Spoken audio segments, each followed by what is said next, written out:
आजकल के financial trends क्या है वो देखते हैं। आजकल इंडिया में सब कर क्या रहे हैं? ग्रो कर रहे हैं। सारे ग्रो कर रहे हैं।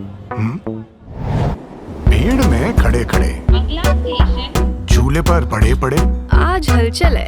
एंथू न्यू कमर्स या ज्ञानी बड़े बड़े, ग्रो कर रहे हैं।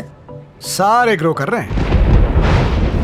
रिक्शा जानू संग डेट पे जाते हैं Mandeep, This team needs a miracle now. या अपनी टीम को फाइनल जिताते हैं, यारों को नए फंडे सिखाते हैं, मचिंगला இதுதான் பண்ணணும் அவ்வளவுதா சூப்பர் மச்சி या फ्यूचर की प्लानिंग बनाते हैं। इससे कम नहीं हो पाएगा मैडम। कुछ तो कम कीजिए।